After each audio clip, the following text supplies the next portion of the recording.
വളരെ യാദൃച്ഛികമായി യാതൊരു കാരണവുമില്ലാത്ത വിവാദങ്ങൾ ഉണ്ടാക്കുക. അത് സ്വന്തം പാർട്ടിയിൽ നിന്നാകുമ്പോൾ അതിൻ്റെ എരിവും പുളിയും കൂടും. ഒരു കാര്യമില്ല.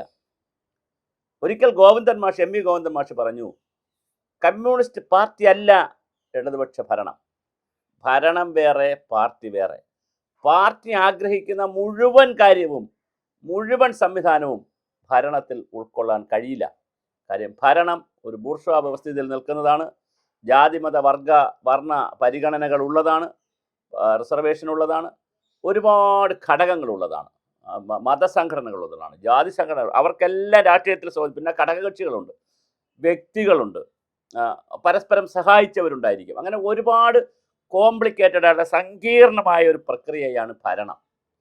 അത് നമുക്ക് പാർട്ടിയുടെ നൂലാമാലകളിൽ നിന്നുകൊണ്ടോ പാർട്ടിയുടെ നൂൽപ്പാലത്തിൽ നിന്നുകൊണ്ടോ മാത്രം കാണാൻ കഴിയില്ല എന്നാണ് എം വി ഗോവിന്ദൻ മാഷിൻ്റെ ഒരു കമൻറ്റ്. ഞാൻ യാദൃശ്യമായൊരു കമൻറ്റിങ് എടുത്തു എന്നേ ഉള്ളൂ. അത് ഒരു വലിയ ഒരു ശരിയുണ്ട് അതിനകത്ത്. ഇപ്പോൾ കഴിഞ്ഞ ദിവസങ്ങളിൽ 3-4 ദിവസമായി കെ എസ് യുവിൻ്റെ സംസ്ഥാന പ്രസിഡന്റ് അലോഷ്യസും ഒരു വിവാദത്തിൽ ചെന്നപ്പെട്ടിട്ടുണ്ട്. മുഖ്യമന്ത്രി ലായേഴ്സ് അസോസിയേഷനിലുള്ള ഇടതുപക്ഷ പിന്നെ കോൺഗ്രസുമായി ബന്ധപ്പെട്ട ലായേഴ്സ് കോൺഗ്രസിലോ മറ്റോ ഉള്ള ഒരാളിനെ ലീഡറാക്കി.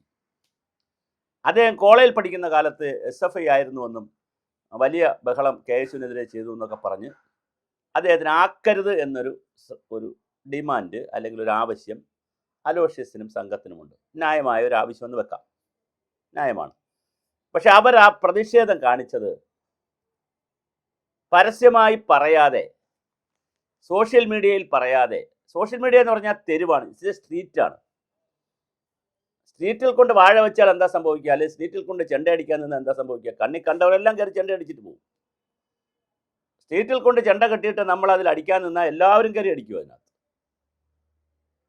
അതുപോലെ തെരുവാണ്, അതൊരു മാർക്കറ്റാണ് സോഷ്യൽ മീഡിയ. അവിടെ ഒരു സാധനം പോസ്റ്റ് ചെയ്താൽ കൈവിട്ടു പോകും. എല്ലാ എതിരാളികളും അതെടുത്ത് പ്രയോജനപ്പെടുത്തും. അവരുടേതായ ഭാഷകൾ വരും അതിനകത്ത്, അവരുടെ ഭാഷ്യങ്ങൾ വരും. അവർ നമുക്ക് വേണ്ടി പലതും ചമയ്ക്കും. നമ്മൾ ചെയ്യുന്നതാണെന്ന തോന്നലിൽ പലതും ചമയ്ക്കും. നമുക്കറിയാം, ആർട്ടിഫിഷ്യൽ ഇൻ്റലിജൻസിൻ്റെ കാലമാണ്, ചാറ്റ് GPT കാലമാണ്. എന്ത് കൃത്രിമമായി നിർമ്മിക്കാം. അപ്പോൾ അതുകൊണ്ട് മോർഫ് ചെയ്യാം, ഫോട്ടോ മോർഫ് ചെയ്യാം, എന്തും വളരെ കൃത്രിമമായി സൃഷ്ടിക്കാൻ പറ്റുന്ന ഒരു കാലത്ത് സോഷ്യൽ മീഡിയയിലും പൊതു പ്ലാറ്റ്ഫോമുകളിലും സാറ്റലൈറ്റ് മീഡിയകളിലും ഡിജിറ്റൽ ചാനലുകളിലും പറയുമ്പോൾ ശ്രദ്ധിക്കേണ്ടതുണ്ട്. വ്യവസ്ഥാപിതമായ കാര്യങ്ങളുണ്ടല്ലോ. ഇപ്പോൾ KPCC പ്രസിഡന്റ് ആണല്ലോ മന്ത്രിയും കൂടെ, ഒരു മന്ത്രി സണ്ണി ജോസഫ് അവർ KPCC പ്രസിഡന്റ് കൂടെയാണ്. അദ്ദേഹം വഴി പോകാം, പരാതി എഴുതി കൊടുക്കാം. പരസ്യ പ്രസ്താവന ഒഴിവാക്കേണ്ടിയിരുന്നില്ലേ? എന്നാൽ പരസ്യ പ്രസ്താവന നടത്തി, ഒരു പ്രാവശ്യം നടത്തി, 2 പ്രാവശ്യം നടത്തി. പിന്നെ അത് മെൽറ്റ് ചെയ്യണ്ടേ, മഞ്ഞുരുക്കണ്ടേ? സീനിയർ നേതാക്കളും ജൂനിയർ നേതാക്കളും തമ്മിൽ ചർച്ച ചെയ്തതങ്ങ് തീർക്കണ്ടേ? ഇന്നലെ അലോഷ്യസും VD സതീശൻ മുഖ്യമന്ത്രിയും പഠിച്ച കോളേജിൽ, എറണാകുളം സെൻറ് തെരേസസ് കോളേജിൽ വെച്ച് എന്തോ പരിപാടിയുണ്ട്. തേവര കോളേജിൽ പരിപാടി. മുഖ്യമന്ത്രിയാണ് മുഖ്യാതിഥി. അവിടെ അലോഷ്യസ് ഇരിക്കുന്നു. അലോഷ്യസ് ചിരിച്ചു എന്ന് പറയുന്നു, മുഖ്യമന്ത്രി തിരിച്ച് അലോഷ്യസ് അടുത്ത് ചെല്ലണം, പോടാന്ന് പറയും. ചെല്ലില്ലല്ലോ. അലോഷ്യസ് KSUവിലാണ് പ്രവർത്തിക്കുന്നത്. KSU എന്ന് പറയുന്നത്, അല്ലെങ്കിൽ SFI എന്ന് പറയുന്നത്, അല്ലെങ്കിൽ AISF എന്ന് പറയുന്നത് അതാത് രാഷ്ട്രീയ പാർട്ടിയിൽ ഏറ്റവും ചെറിയ സംഘടനയാണ്, അല്ലെങ്കിൽ ഏറ്റവും തുടക്ക സംഘടനയാണ്. അപ്പോൾ അവിടെ വലിയ ഈഗോയുടെയും കോംപ്ലക്സിൻ്റെയും കാര്യമൊന്നുമില്ല.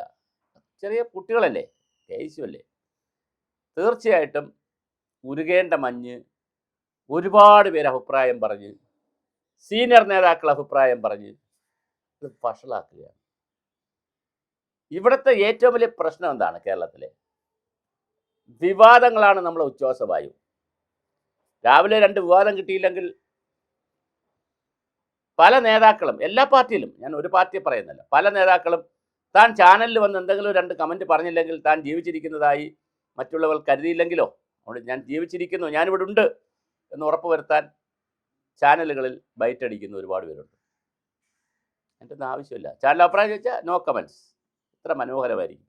പിന്നെ അതിൻ്റെ KSUവിൻ്റെ ചരിത്രം പറയുക, പിന്നെ യൂത്ത് കോൺഗ്രസിൻ്റെ ചരിത്രം പറയുക, അതിനെ അവഗണിച്ചുകൊണ്ട് പോകാൻ കഴിയില്ല എന്ന് പറയുക.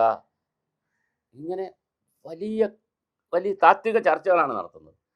ഒരു കാര്യമില്ല. വളരെ സിമ്പിളായ ഒരു സെക്കൻഡ് കൊണ്ട് പരിഹരിക്കാവുന്ന കാര്യം. അലോഷ്യസിന് CM ഉണ്ടോ എന്ന് ഒന്ന് അന്വേഷിച്ചിട്ട് അവിടെ ചെന്നാൽ അലോഷ്യസിന് വലിയ സ്വീകരണം കിട്ടും. അയാൾ KSUവിൻ്റെ പ്രസിഡന്റ്. അതിന് അപ്പോയിൻമെൻറ്റ് തരണം. പിന്നെ ഒരുപാട് അതിൻ്റെ ഒന്നും ആവശ്യമില്ല. അവിടെ ഉണ്ട്. CM ഉള്ള സമയം നോക്കി അലോഷ്യസ് അവിടെ വെളിയിൽ പോയി 3 മണിക്ക് ശേഷമാണെങ്കിൽ പാസ് എടുക്കാം. രാവിലെ ആണെങ്കിൽ അവിടെ വിളിച്ച് പറയാം, അകത്ത് വിളിച്ച് പറഞ്ഞാൽ അപ്പം തന്നെ അവർ കയറ്റിവിടാൻ പറയും. നമ്മളെപ്പോലെ ഒന്നും അല്ലല്ലോ. ചെല്ലുക, CMനെ കാണുക, സംസാരിക്കുക. CM എത്ര തിരക്കിലാണെങ്കിലും കാണുമല്ലോ. അങ്ങനെയും ചെയ്യാം. ഇനി അപ്പോയിൻമെൻറ്റ് ആർക്കടുത്തും ചോദിച്ചിട്ടില്ല എന്നാണ് CMൻ്റെ ഓഫീസിൽ നിന്ന് പുറത്തുവിടുന്ന വാർത്തകൾ. തിരിച്ചും CMനും ആലോചിക്കാം, വിളിച്ചിട്ട് ഡേ എന്താണ് പ്രശ്നം. അപ്പോൾ ഇത് വലിയ തർക്കത്തിലേക്ക് പോവുകയാണ്. പ്ലീഡറെ വച്ചത് ശരിയോ തെറ്റോ എന്നുള്ളത് ഞാൻ നേരത്തെ പറഞ്ഞിടത്താണ് നിൽക്കുന്നത്. വേറൊരു ഉദാഹരണം ഞാൻ പറയാം. ശ്രീധരൻ അദ്ദേഹം BJPയുടെ സ്ഥാനാർത്ഥിയായിരുന്നു. അറിയപ്പെടുന്ന BJPക്കാരനാണ്. സംഘപരിവാറുമായി നല്ല ബന്ധമുള്ള ആളാണ്. അദ്ദേഹത്തിനെ വിളിച്ചിട്ടില്ലേ റെയിൽവേയുടെ പ്രോജക്റ്റ് തയ്യാറാക്കിച്ചത് ഗവൺമെൻറ്. അങ്ങനെ വരും.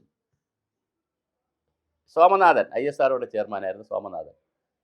ഇത് എല്ലായിടത്തും പോകുന്ന ആളാണ്. സംഘപരിവാറിൻ്റെ അടുത്തും BJP യോഗത്തിലും മോഹൻ ഭാഗവത്തിൻ്റെ അടുത്തും എല്ലാ മീറ്റിങ്ങിലും ഇതുപോലത്തെ കാര്യങ്ങളുടെ അടുത്ത് എവിടെയൊക്കെ അക്കാഡമിക് കാര്യങ്ങളും മറ്റു കാര്യങ്ങളും അവിടെ എല്ലാം പോകുന്ന വ്യക്തിയാണ്.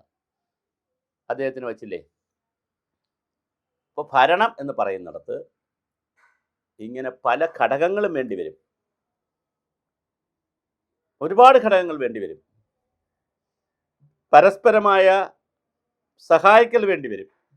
ചിലപ്പോൾ അപ്പുറത്ത് നിൽക്കുന്ന ഒരു പാർട്ടിക്കാരനായിരിക്കും ഇപ്പുറത്ത് നിൽക്കുന്ന ആളിനെ ജയിക്കാൻ സഹായിച്ചത്. അപ്പോൾ ചിലപ്പോൾ ഭരണത്തിൽ വരുമ്പോൾ അപ്പുറത്ത് നിൽക്കുന്ന ആളിനെ സഹായിക്കേണ്ടി വരും. ഇതൊക്കെ ഇതിനകത്ത് സംഭവിക്കും. അപ്പോൾ പ്രായോഗികമായ രാഷ്ട്രീയത്തിൻ്റെ, മുന്നണി രാഷ്ട്രീയത്തിൻ്റെ, ജനാധിപത്യ രാഷ്ട്രീയത്തിൻ്റെ ബാലപാഠങ്ങൾ അലോഷ്യസും പഠിക്കേണ്ടതുണ്ട്. ഞാൻ അലോഷ്യസിനെ കുറ്റപ്പെടുത്തുകയല്ല. KSUവിൻ്റെ വികാരം അലോഷ്യസിന് പറയാം. പക്ഷെ പറയുന്നത് പാർട്ടിയുടെ സംസ്ഥാന നേതാക്കളോടും സീനിയർ നേതാക്കൾ വഴി മുഖ്യമന്ത്രിക്ക് എത്തിക്കുന്നതും മുഖ്യമന്ത്രിക്ക് ബലാബലം നിന്ന് ചാനലുകളിലും പത്രങ്ങളിലും ബൈറ്റ് കൊടുക്കുന്നതും. ഇന്നലെ തന്നെ കുറേ സമയം അലോഷ്യസ് ബൈറ്റ് കൊടുക്കുന്നുണ്ട് പത്രക്കാരോട്. സോറി, നിങ്ങളോട് എനിക്കൊന്നും പറയാനില്ല, ഞങ്ങളുടെ പാർട്ടിയാണ്, പാർട്ടിക്കകത്ത് ഞങ്ങൾ തീർത്തോളാം കാര്യങ്ങൾ എന്ന് പറയുന്ന ഒരു സംവിധാനത്തിൽ നിന്ന് കൃത്യമായി ഒരു ഹൈപ്പുണ്ടാക്കുന്ന പ്രവർത്തനങ്ങളിലേക്ക് പോകരുന്നു. അതിലാരെങ്കിലും വലിയ നേതാക്കൾ പിന്നിലുണ്ടെങ്കിൽ അവർ അത് തിരുത്തണം.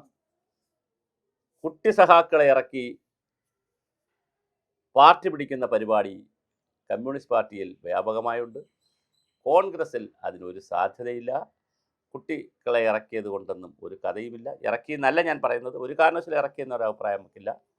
ഞാൻ പറയുന്നത് അങ്ങനെ ഒരു ഉപമ പറഞ്ഞതാണ്, അല്ലാതെ ഇറക്കി എന്നൊരു കാര്യം നമുക്കില്ല. ഞാൻ പറയുന്നത് മുതിർന്നവരായാലും സീനിയറായാലും ജൂനിയറായാലും ഈ വിവാദം ഒഴിവാക്കാമായിരുന്ന വിവാദമാണ്. ഇത്തരം വിവാദങ്ങൾ ആരും ഏറ്റുപിടിക്കരുത്.